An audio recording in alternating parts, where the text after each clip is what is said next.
You know the Magna culture, right? Nobody works for me. You people work with me. I'm working for you.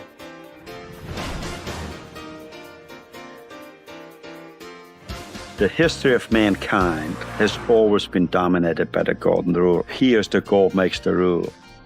But I don't want to be dominated by anyone.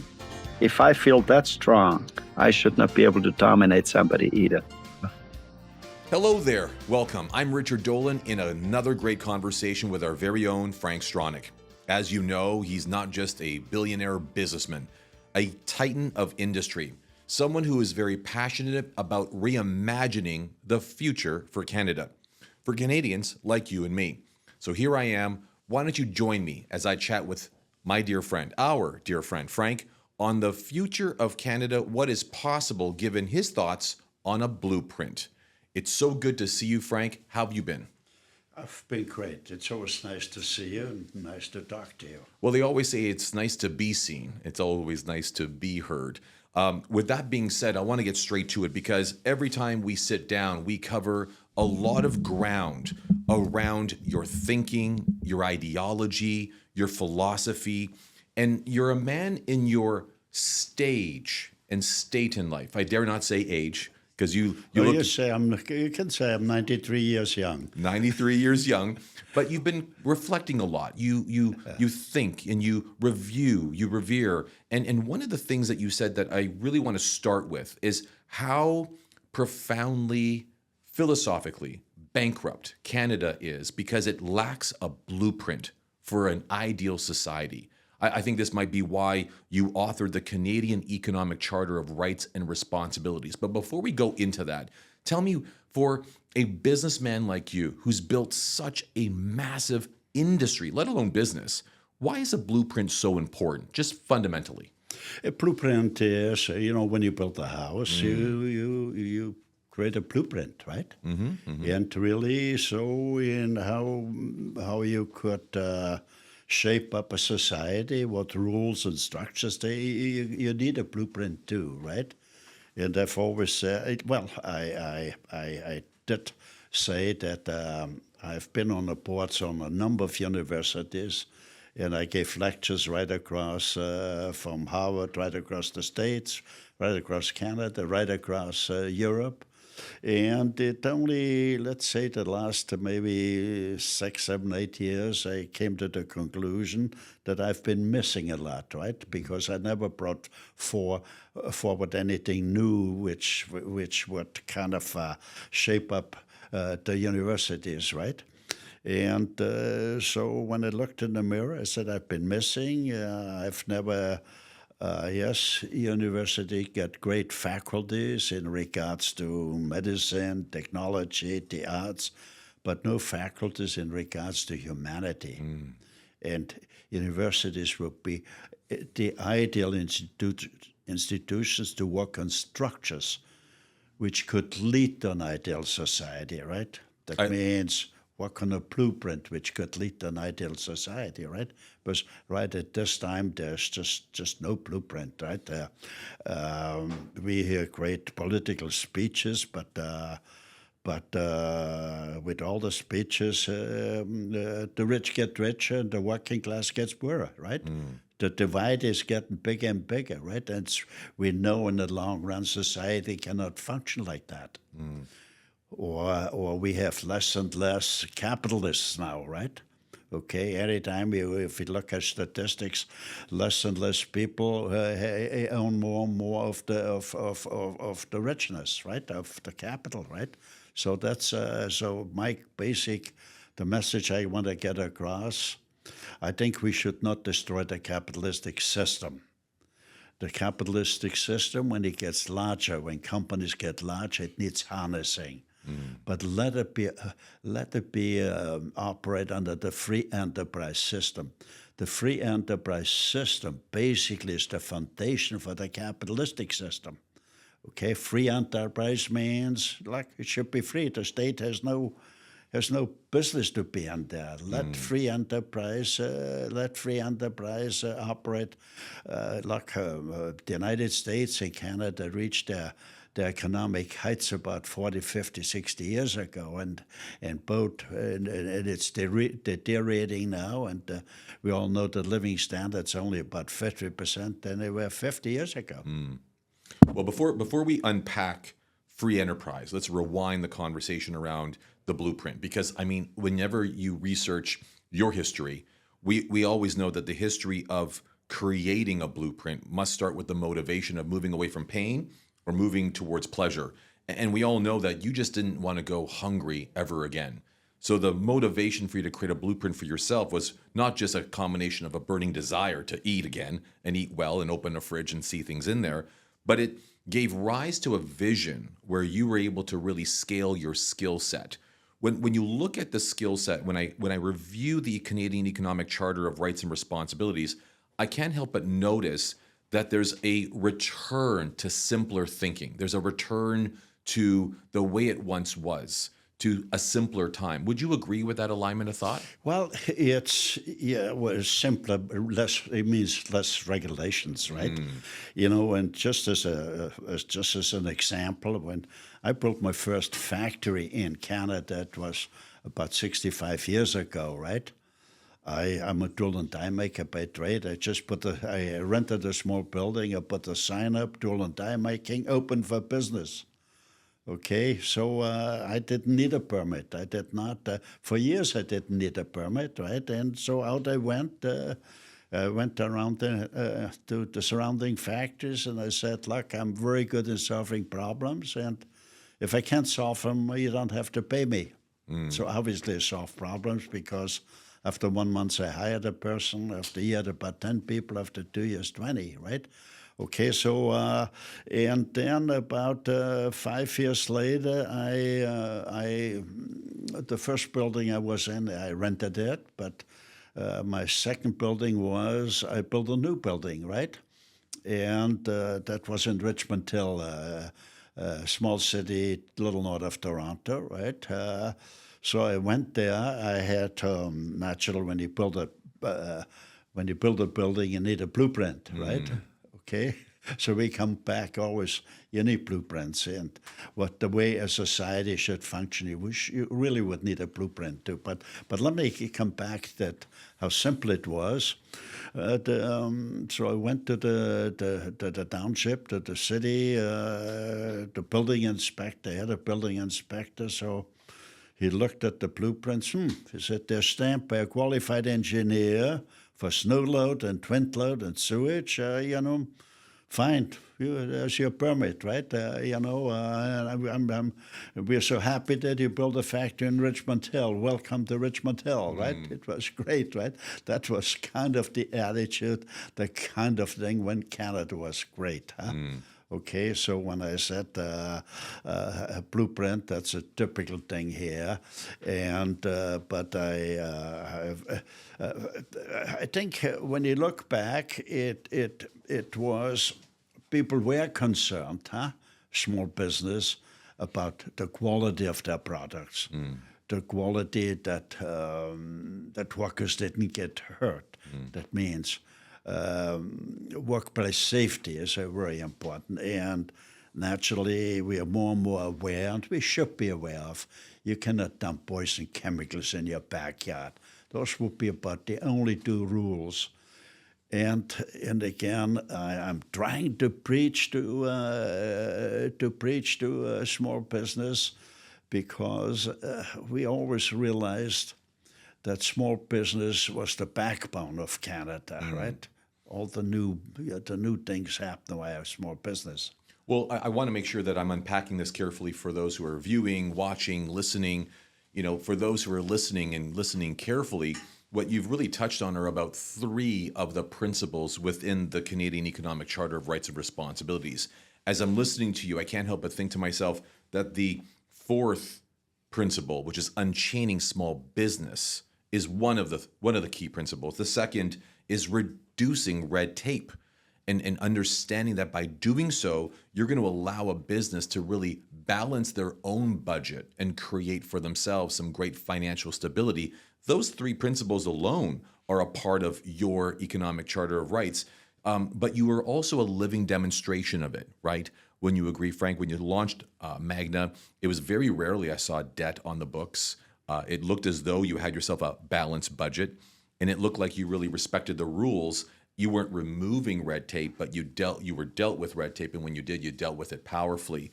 How prudent do you think those three principles are for small business? They're very important, but let me think. You're not born as a wise man, right? You accumulate. Life is a question. You go to evolutionary processes, and from all those processes or circumstances, you learn from it. Huh? The one thing here, we came very close to bankruptcy, right? We were so successful, right? So we had about 50 factories, or close to 100, when we had a financial problem, right? Like we had a lot of young managers, full of drive and energy, and So anytime when I went to a board meeting, we were out $100 million, on a budget, because we had about 100 factory, and if managers say, look, what's $1 million? Not much, right? But when you add it up, it's 100 million, and so we had about $2 billion of debt, and in those, that was about in the late 70s, and that would be the $2 billion would be like, I think, like 20 billion now, right? So the banks got nervous. The thing here, I went into politics, and I was away for a year from Magna, right? And that climbed like crazy, right? So when I come back in again, when people ask me, look, why do you run for politics, etc., I said, well, I thought it was important, and I say, for me, it was easy. If I don't get elected in politics, I re-elect myself as chairman of Magna, because I was the controlling shareholder, right? So anyway, when I went back, the first thing I did was no debt. So we had the debt, the $2 billion back, like I said, it's about 20 within 4 or 5 years. We paid it back. But what did you do, Frank? What did you do to get that debt under control? Well, we got it under control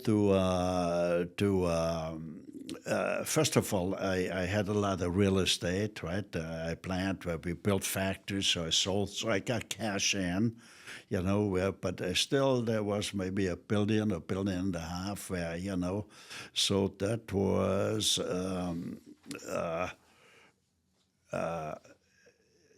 we could not fire a manager, right? We gave managers so much freedom, right?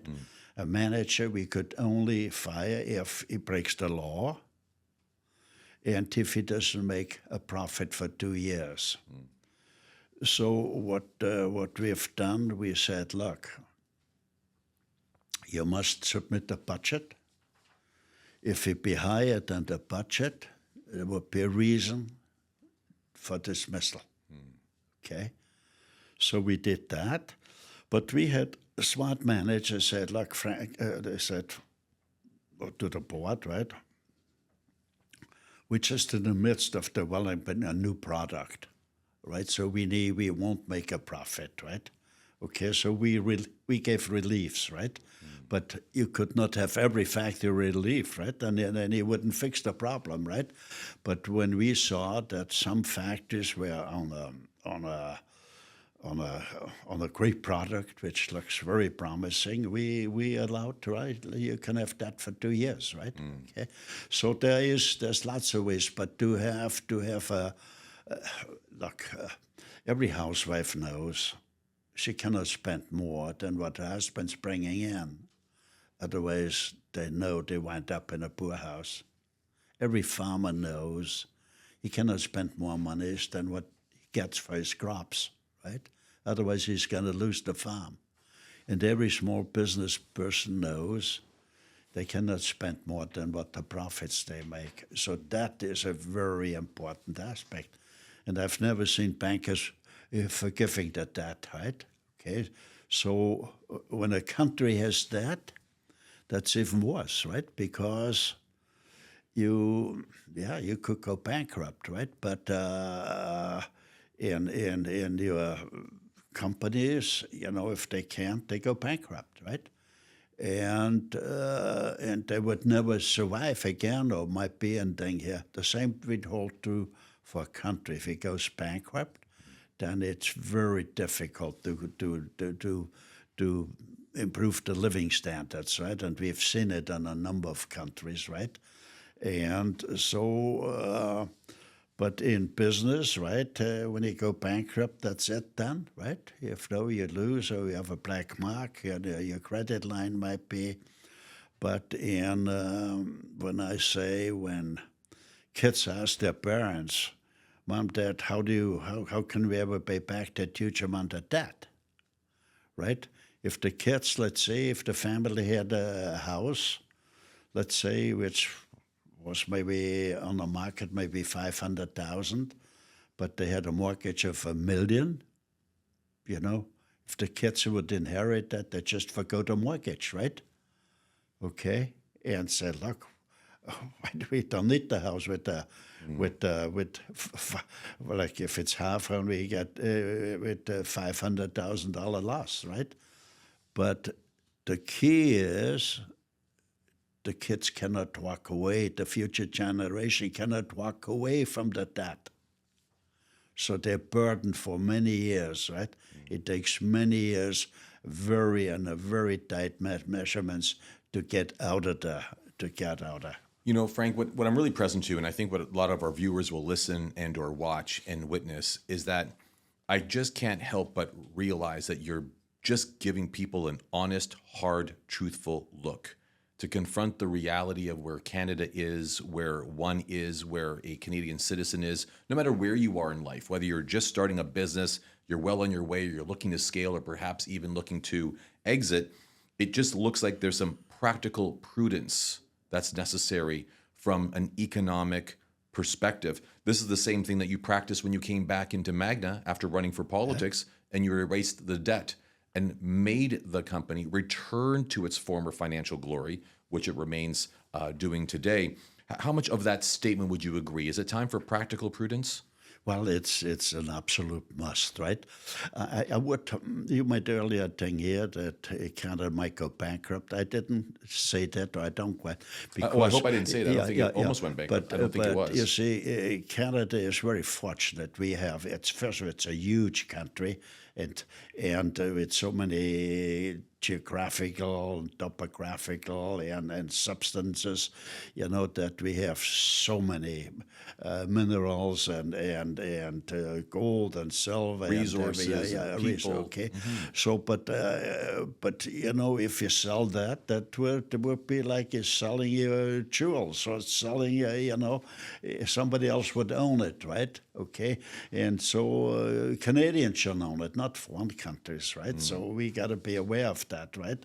We got to be aware of that, and thing here we should make sure that Canadian people will own, okay? Well, this is what I love about what you're saying, is that this particular economic charter of rights and responsibilities isn't just about reimagining the country's economic sovereignty, which, by the way, is being fueled by the current geopolitical events of our time.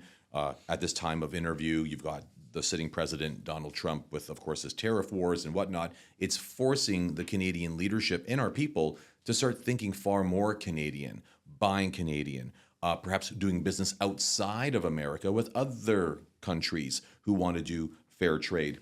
But what I love about this entire initiative of yours, Frank, is that the Canadian Economic Charter of Rights and Responsibilities is also the opportunity for every Canadian home to be economically free, to create their own economic sovereignty. Tell me a bit more about your vision about being economically free for Canadians. Yeah, it's when you take a look at Canada, right? It's a shame that so few Canadians are not economically free. And if you're not economically free, you're not really a free person, right? What do I mean by economically free? Or what, sometimes you got to put standards to it, right? What would be the minimum standard to be economically free? So I've said that numerous times. If a Canadian woman or a Canadian man works for 30 years, they should at least own their own little home or condo, mortgage-free. And they should have at least $300,000 in the bank to subsidize their old age pension so they can choose in their later years their own road to happiness. It's a shame. It might be only a small percentage, right?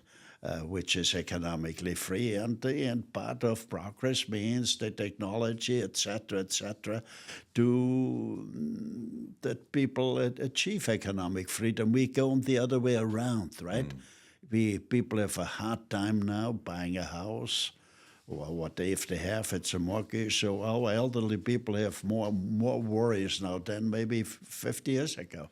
What I love about this is it ties quite nicely, as it's amazing how time flies when we have these conversations, and we're almost out of time. But when we started with the conversation about a blueprint, what's the blueprint for people, our country, and its economic sovereignty? You can't help but notice that this minimum standard of being economically free for Canadians. I mean, a lot of people are in our country and have immigrated to this country, just as you did, Frank, in the 50s, to be free. But today, as we've got a baby boomer turning 75 every 7 seconds in North America, they want to be, and they deserve to be, economically free. But no one's ever provided that vision. No one's ever given them the blueprint of how can you do that. And it sounds like it's not just an evolution of our economic sovereignty, but of the mind. Would you agree that this is time for a bit of more of a philosophical mindset shift? Well, I would say it's a revolution of the mind. Not a destructive revolution. I'm not preaching we should take away from the rich, right? We said, look, we got to let workers participate and let them participate. We got to make capitalists out of the workers. Otherwise, the capitalistic system can't survive, right? But all the socialistic and communistic system, they are based on their philosophies are based on wealth distribution. First, you got to make the wealth.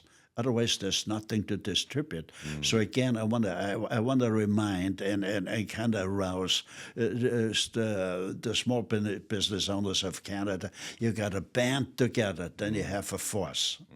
Because you got to band together, you left the country. Because, look, all other countries have the same problems, right? So I'd like to see that Canada is the first country in the world with an economic charter of rights. And if small business will work together, if they would have one voice, they could bring it about to get rid of the red tape and the chains of the chains they have around them, so they could. So it's so important, to arouse the spirit of Canadians. Basically said, look, you have kids. Don't you worry about your kids? You love your kids. So you not only, if you serve the country, you serve the kids, right? You know that when I start saying, what future is it for your kids, right? That kind of, it needs a wake-up call, huh? So we want to make a quiet thing here. The Economic Charter of Rights. We have, they can log in on the websites and get to know how to participate. Basically, we want to mobilize small business that Canada has 343 political ridings, right, where members of parliament's gonna be elected. So basically, I want to say to business, look, it's grassroots. Tell your family what has to be done. Tell your friends what has to be done, et cetera, right?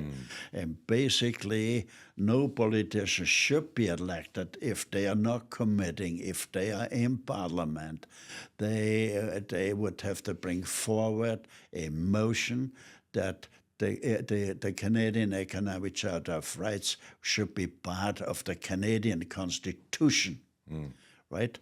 I mean, I know when we take a closer look, we could eliminate poverty and perhaps poverty. Poverty has always been my, call it the driving force on my thinking, my thoughts, right? Because I don't think people would understand quite poverty if they've never been hungry. Hungry not because you want to lose weight, hungry because you had no money to buy food, huh? And that is maybe deeply embedded myself. And I wanna wake up people and say, look, if the economy doesn't work, it could be very severe. So again, the most important point is all politicians and all business people agree if the economy doesn't work, nothing else will work. That's right. If the economy doesn't work, you cannot feed the hungry, you cannot look after the most fragile people, the elderly, the sick, the handicapped. So to me, it's so amazing that we don't talk about the economy, the most important subject, okay? Simply put, what is the message I want to get across loud and clear? The economy is driven by three forces: smart managers, hardworking employees, and investors. All three have a right to the outcome, which is profits.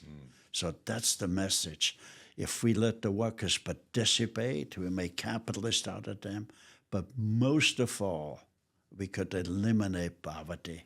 Poverty leads to crime, racism. So poverty is, we need a blueprint to eliminate poverty. As economists would say, poverty is just not good. It's not good. And I do want to underscore a couple thoughts before I say a point. And we have a live audience here as we're recording, so perhaps I can give them advance warning, like John or Jordan or Ivana, our producer, to if they've got a question for you. I hope you'd be open to any questions from the audience, because it's not often we do this in an audience setting.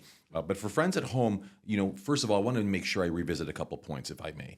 This is not just a conversation, it's a movement. If you want to learn more about the Canadian Economic Charter of Rights and Responsibilities, we'd love for you to reach out.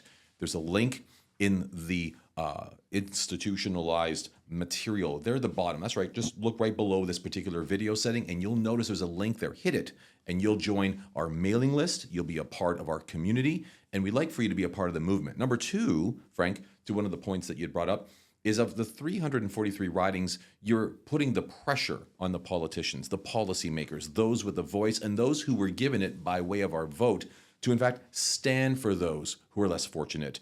I love that if you were a comic book hero, you'd have a cape standing for those who are impoverished, for the young, the sick, the elderly, and the most fragile. Because if you don't, I'm not quite sure I can think of anyone else that is. So on behalf of all Canadians, thank you for doing that.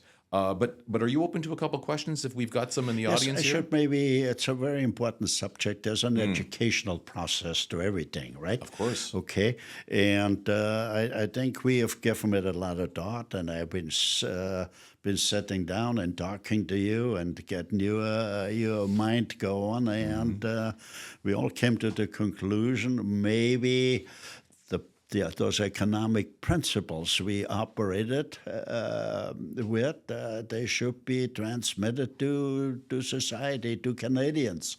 And we, maybe you could say it in better words tonight, that we created an academy for entrepreneurs, right? The Stronach Academy for entrepreneurs. So look, you're the CEO, so I think you got to promote that. No, it's true. I think, listen, it's almost like you're a musician, right? It's one thing for you to sing, but it must bring a lot of joy to you when you hear other people sing and serenade your songs. So you're right. For me, as the CEO of the Stronach Academy for Entrepreneurs, what I love is the idea that we're not only embodying, but we're a living demonstration of the education and curriculum movement, given the philosophy you've given, the Canadian Economic Charter of Rights and Responsibilities.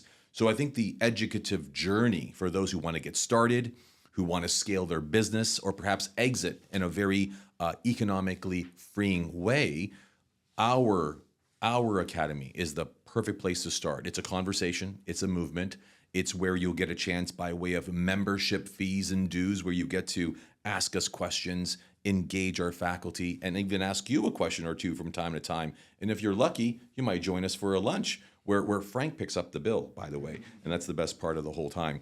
So Frank, I mean, the Stronach Academy for Entrepreneurship has got an incredible team behind it, and a great group of people who believe in who you are, what you've been, what you stand for, and if I dare say, not just your financial legacy, but your philosophical one, your societal one, your means of being not just an instrument for great investment and income, but for impact. And I want to say thank you on behalf of the entire team at the Stronach Academy for Entrepreneurship. Oh, great. Yeah, if somebody has some questions, Let's look to the audience here. I know I see John in the distance here. He's been scribbling notes through the entire time. Any questions from the gallery? Jordan, I see you with a very, very poised face of inquiry ready to come. Do you have a question for Frank?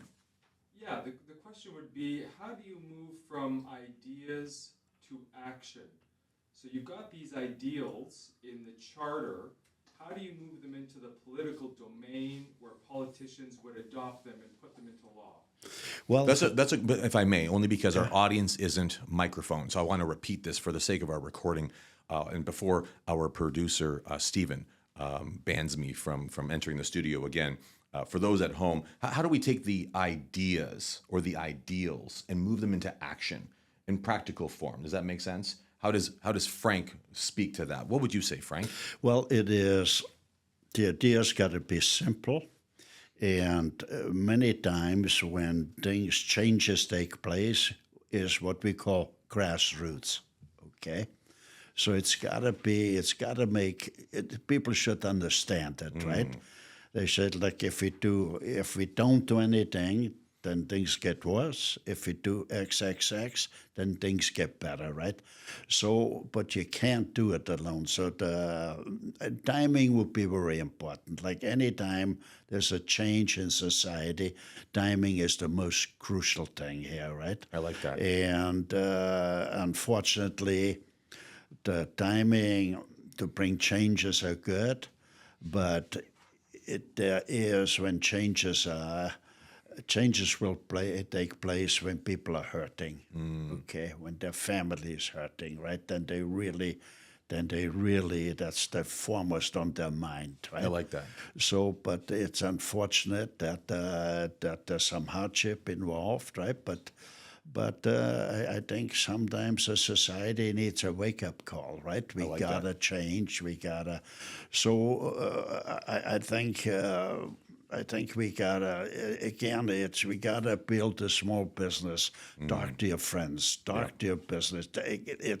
It's absolutely crucial. If you love your kids, do something about it, right? If I may add, Yeah. as we've heard already from you, Frank, I think part of actionizing the idea and the revolution of the mind to the question that was asked by our dear friend of the firm, Jordan, is as you said it earlier on, it's arousing the spirit. I mean, this is what you're accomplishing right now through your media, your podcasts, your vlogs, your authorship, your interviews. That's just number one. But number two is that the Stronach Academy for Entrepreneurship, the team has built an architecture, may I say, an architecture, a foundation that embraces the free enterprise system, taking the formulas that we speak about, taking the systems in place, and being able to take you as the small business owner and putting it into reality. All of this thinking, all of the ideology, the vision, the blueprint for which Frank Stronach is truly the chief author to, but you can be a participant in. So I think it's delightful that at the Stronach Academy for Entrepreneurship, no matter where you are, what stage in business you're in, no matter how young or old, you could be even 93 years young. It's never too late to take some of the thinking that you've got, and apply it to your life, your business, and your own economic sovereignty journey. I hope you'd agree. I agree, and then I would also agree from time to time we got to hear the voices of women, and we are fortunate today that we have a lady in our midst. We do, and I think she's itching to. She's been itching. You've noticed that too. She's been itching to ask a question. We should ask her. Ivana, go ahead.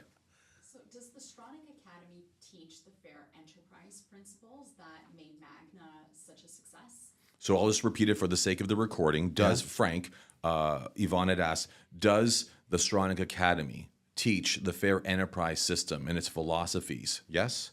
In such a way that actually puts what you did at Magna in practice for them in their business? It is, I have been so successful with Magna, right? And everybody knows. I don't think when you start from a garage up, right? You've made a few billions, just a few Yeah, billions. and to create 180,000 jobs, I just want to make sure that is not lost to the younger Canadian generation, right? So that's really the key, right? The fair enterprise, it was the forerunner for an economic charter of right, and you gotta use the fair enterprise philosophy and principle to basically to make things right. Right. And if I may, as we wind this conversation out, and I'm thankful for the question, of course, and you've got questions for us at the Stronach Academy for Entrepreneurship, or with anything regarding Frank's vision and the charter, of course, write us. We'll answer the questions within the next 30 days.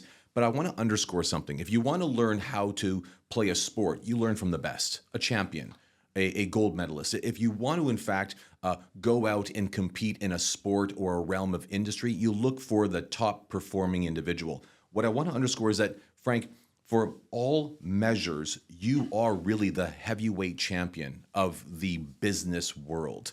180,000 employees and billions of dollars in revenues across many countries and continents. It's not to say that this is only fit for those in the auto part manufacturing business. You've achieved the gold medal status, the world heavyweight champion status of taking fair enterprise and putting it to work in the most extreme of circumstances. And that's what allows us to continually say that you are our true north as a living demonstration of when the fair enterprise thinking and ideology, systems and formulas are applied, great things can come no matter what business you're in. Would you agree? Well, basically agree. Many times when I spoke with our employees, I said, look, watch the way I walk. If you walk the same way, you can do the same thing, right? And I consider myself very blessed that I be able to transmit, call it the knowledge if you accumulate it, and the wisdom. It's available for young people to practice, and so most of all, we could eliminate poverty. I like that. I like that. If you want to eliminate poverty, starting with your life, I say we do what this entire conversation has been about, and that's modeling. Modeling the thinking, modeling the philosophy, modeling the structure and the systems that you've authored. And may I say in advance, Frank, before we sign off, on behalf of everyone watching these interviews, watching the content, and over months and years to come, we thank you. We thank you for imparting the wisdom, sharing with us your passion, and for awakening the spirit within us all. Yes? Okay, great. We appreciate it. Hey, folks, this has been a real fantastic, yet another great conversation, a courageous one with our very own Frank Stronach. If you want to learn more about the Canadian Economic Charter of Rights and Responsibilities, you want to participate, bring it to your local politician and or policymakers, let us know. If you're a small business owner, getting started, or already are on your way in scaling and want more, and you really wish to, well, leverage the model in which Frank Stronach built, we'd love to hear from you at the Stronach Academy for Entrepreneurship. You can write us there too. Either way, we'd love to get connected, because after all, this is not just a movement, it's a conversation. And for it to be effective, we need you.